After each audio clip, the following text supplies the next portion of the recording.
Tom was planning the perfect 10th birthday party for his son, Jake. He'd hired entertainment, invited all the kids from school, and even arranged for a surprise guest, a professional clown. But when the clown arrived and started performing, something felt familiar about her voice. When she took off her colorful wig during the break, Tom's world stopped. It was Lisa, his ex-wife who had abandoned them 5 years ago. She had been secretly watching their son all this time. Tom stood frozen. His hands were trembling. Lisa was there, right in front of him, in a clown costume. Jake hadn't noticed anything. He was laughing with his friends around the clown. Lisa winked at Tom and signaled toward the exit.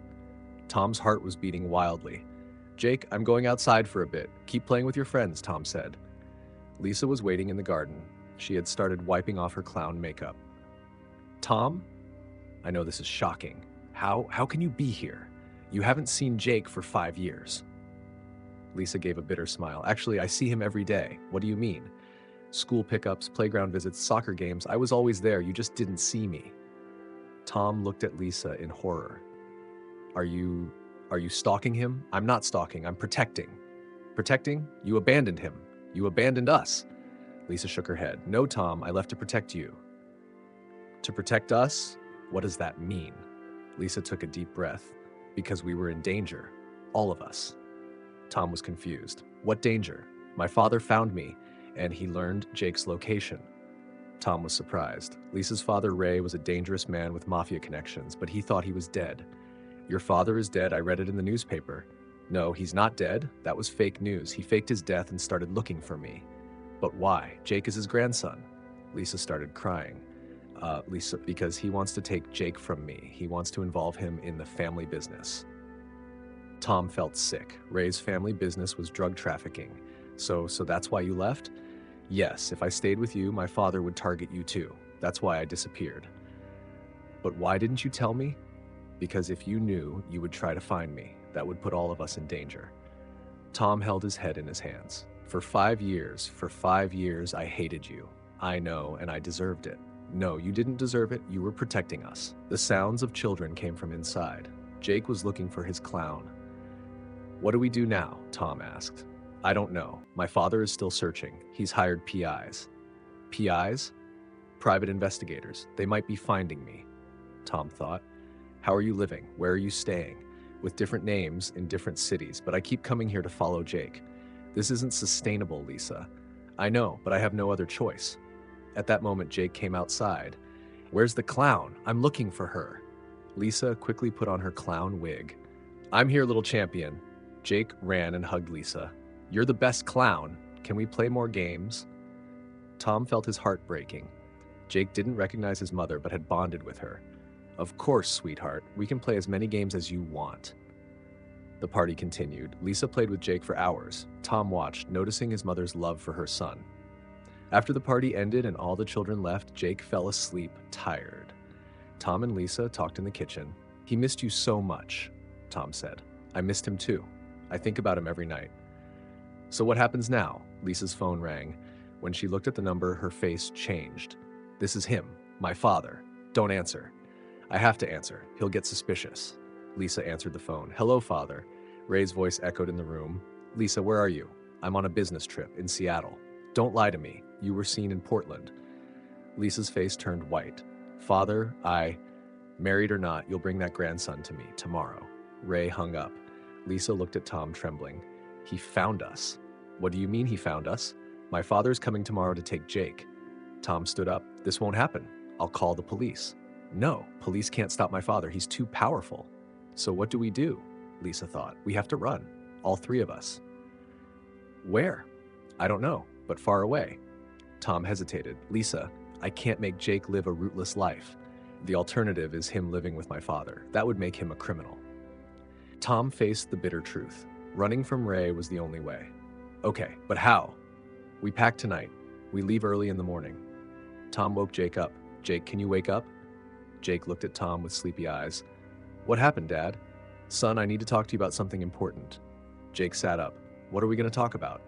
Tom looked at Lisa. Lisa approached and took off her wig. Jake's eyes widened. You're my clown." "Jake, I'm your mother." Jake looked at Lisa in amazement. Then he turned to Tom. Is this my mother? Yes, son. This is your mother. Jake hugged his mother. Mom, I missed you so much. Lisa hugged Jake, crying. I missed you so much too, baby. Why did you leave? Lisa crouched to Jake's level. I left to protect you, but now I'm back. Won't you leave again? No, sweetheart. Now we'll be together forever. Tom didn't want to interrupt the emotional moment, but they needed to hurry. Jake, we're going to take a little trip. You need to pack your suitcase tonight. Where are we going? To a surprise place with your mother. Jake got excited. Really? Will Mom come too? Yes, Mom's coming too. Jake ran to pack his suitcase. Lisa turned to Tom. Thank you. This wasn't an easy decision. You're his mother, and I still love you. Lisa was surprised. Really? I was angry at you for 5 years, but now that I know the truth, you've become a hero in my eyes. I was just a mother, and mothers protect their children. They were getting in the car at midnight. Jake was sleeping in the back seat. Where are we going? Tom asked. Canada. We can be safe there. What about my job? My house? Tom, these things can be replaced, but Jake can't be replaced. Tom knew she was right. They left the city in the early morning hours, but one of them hadn't noticed. They were being followed. At 10 o'clock, Tom's phone rang. It was Ray. Mr. Williams, I know where you're going. What do you want from us? I want my grandson and I'll get him. This won't happen. Oh, it will, because I'm tracking your every move. Ray hung up. He's following us, Tom said. I knew it. My father doesn't give up easily. So what do we do?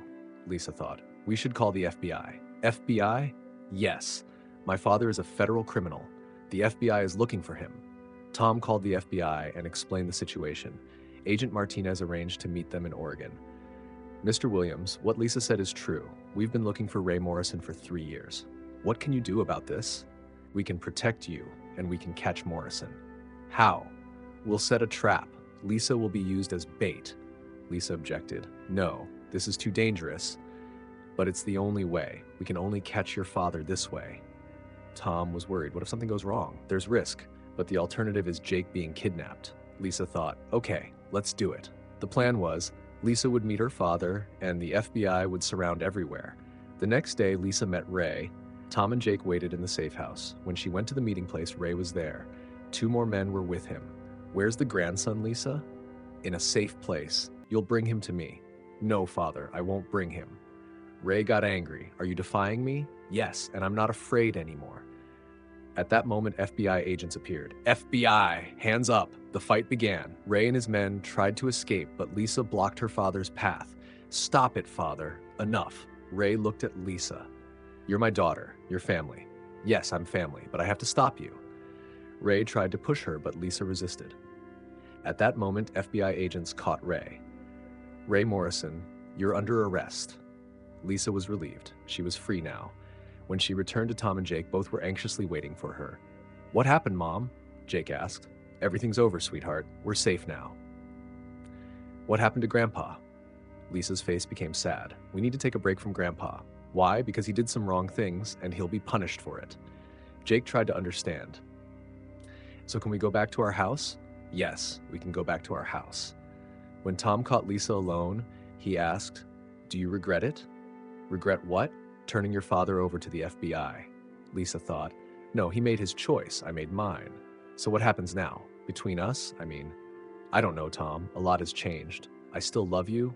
I love you too, but trust needs to be rebuilt. Will it take time? Yes, but it's worth it for Jake. While they were talking, Jake approached them. Mom, Dad, are you making up? Tom and Lisa looked at each other. We're working on it, sweetheart, Lisa said. Will we be a family again? Tom hugged Jake. We're already a family and we'll always stay a family. But will Mom live with us? Lisa crouched next to Jake. Would you like that? Yes, I'd like it very much. Lisa looked at Tom. Tom nodded. Okay, sweetheart, Mom will live with us. Jake jumped with joy and hugged both of them. 6 months later, they returned to their home, but this time all 3 together. Lisa and Tom started going to couples therapy. 5 years is a long time, the therapist said. Yes, but love is still there, Lisa said. How about trust? Tom answered, trust is being built, because now we know the truth. What's your biggest challenge? Explaining the truth to Jake, Lisa said. Jake was now 11 years old and asking more questions. Mom, is Grandpa really a bad man? Lisa answered thoughtfully, "The things Grandpa did were bad, but people are complicated." "Did you forgive him? I understand him, but I don't approve." "Will I ever be able to see him?" Lisa looked at Tom. "Maybe, when you grow up, and if he changes." A year later, Ray wrote a letter from prison. "Lisa, I know I disappointed you, but I'm dying to see Jake. I promise I've changed." Lisa shared the letter with Tom. "What do you think?" Tom asked. "I'm skeptical, but Jake is his grandfather. The decision should be Jake's." They showed the letter to Jake. "Do you want to meet Grandpa?" Jake thought. "Is he in prison?" "Yes." "Is he a good man now?" "We don't know, but he says he's trying to change. I want to get to know him, but with you." "Of course, sweetheart. We'll go together." The prison visit was emotional. Ray looked aged and regretful. "Jake, Grandpa has grown so much." "Hello, Grandpa. I'm sorry for treating you badly." Jake asked innocently, "Won't you do bad things anymore?" "No, never, I promise." After the visit, Jake was thoughtful. Grandpa looked sad. "Yes, he's sorry too," Lisa said. "Can I forgive him?" "Of course. Forgiving is something strong people do." 2 years later, Ray was released on parole, but he was a different man now. "Lisa, I'm very sorry for what I did to you and Jake." "Father, let's not dwell on the past. Let's look to the future." "Can I spend time with Jake?" "Yes, but under supervision." Ray began to reconnect with his grandson, this time the right way. He went fishing with Jake, told him honest stories. "Grandpa is very nice now," Jake said one day. "Yes, people can change," Lisa said. "Did you change too, Mom?" "Yes, I got stronger too." Tom asked Lisa, "Did you ever regret it, this difficult process?" "No, because Jake is safe and we're a family again." "Do you have any worries about the future?" "No, because now we can overcome anything together." On Jake's 15th birthday, Ray was also invited. "Look, Grandpa, this is my most beautiful birthday," Jake said. "Why, sweetheart?" "Because my whole family is here." Ray looked at his grandson with tearful eyes. "Did you forgive me, Jake?"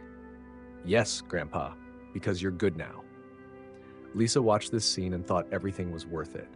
The pain they suffered for 5 years, the fears, the separation, it was all worth this moment. Because family wasn't just blood ties.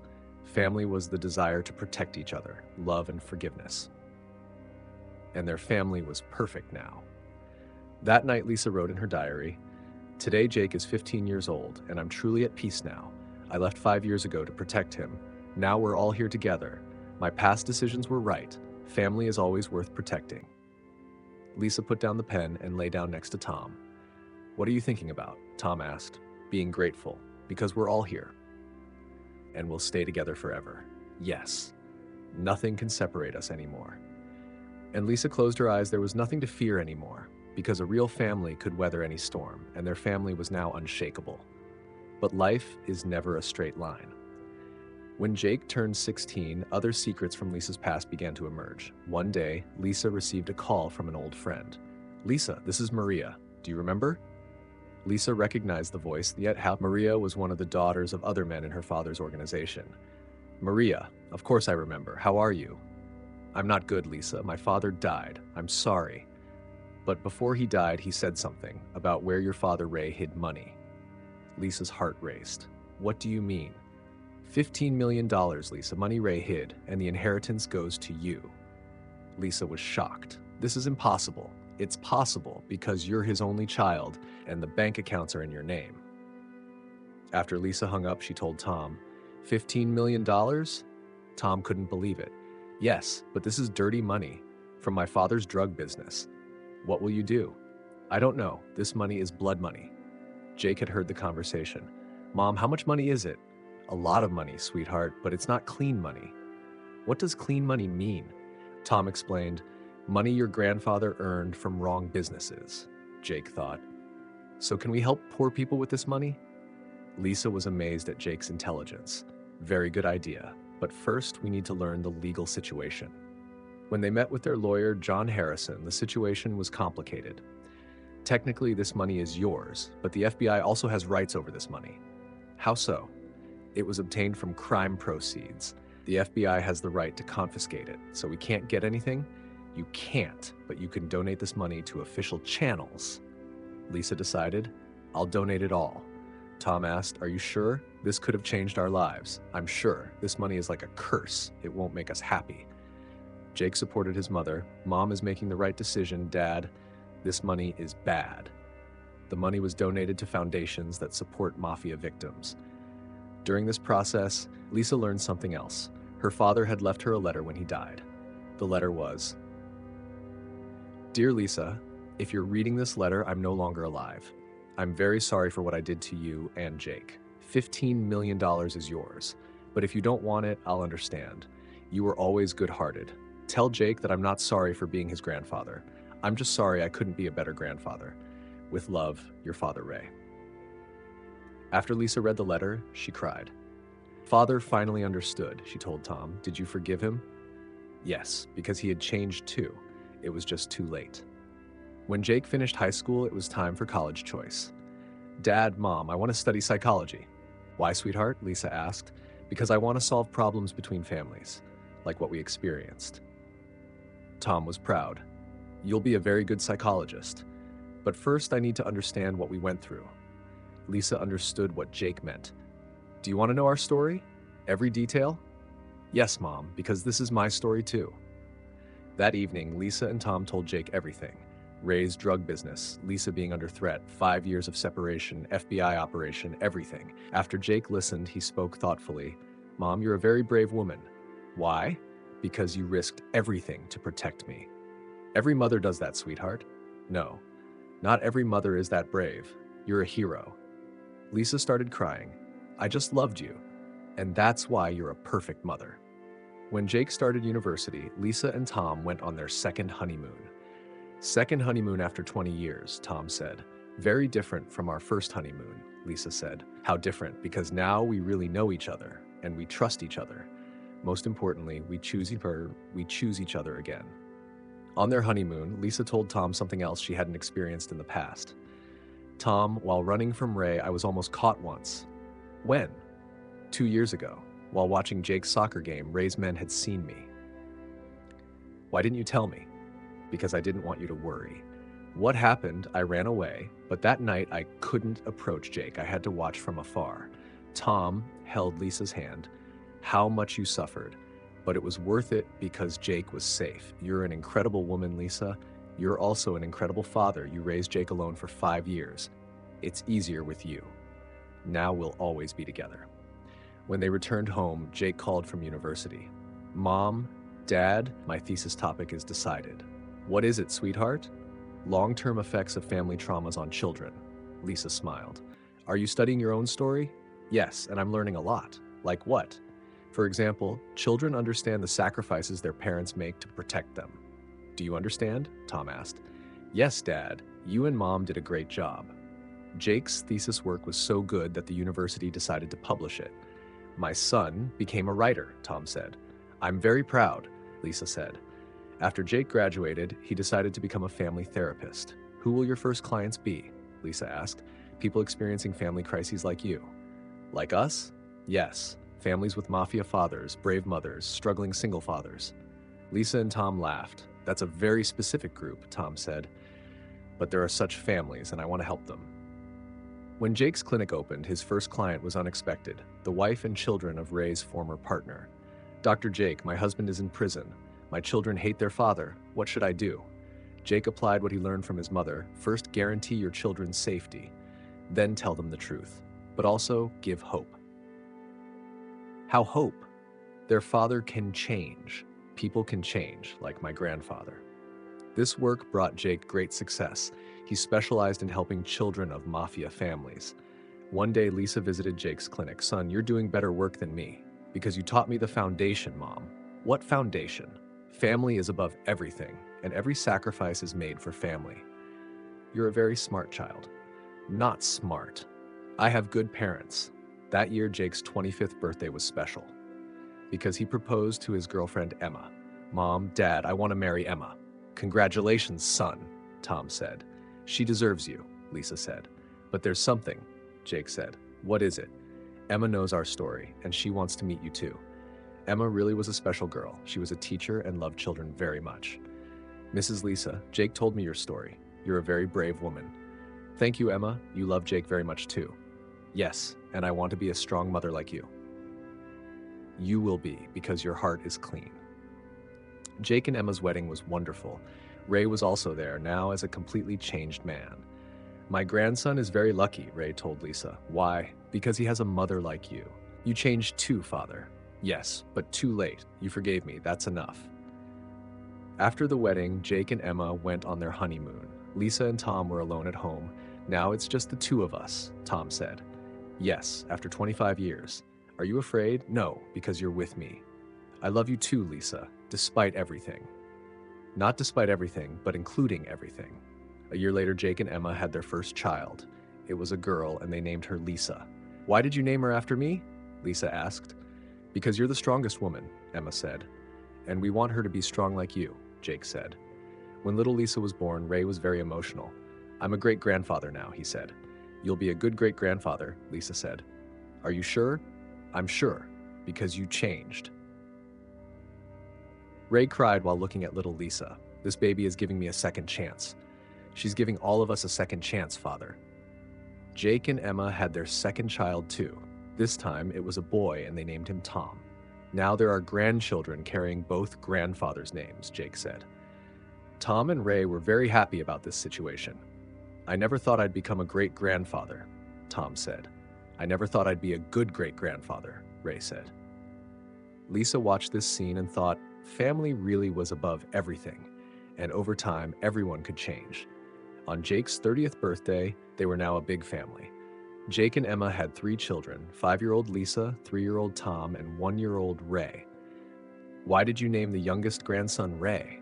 Ray asked. Because you proved you changed, great-grandpa, Jake said. And the children love you very much, Emma said. It really was true.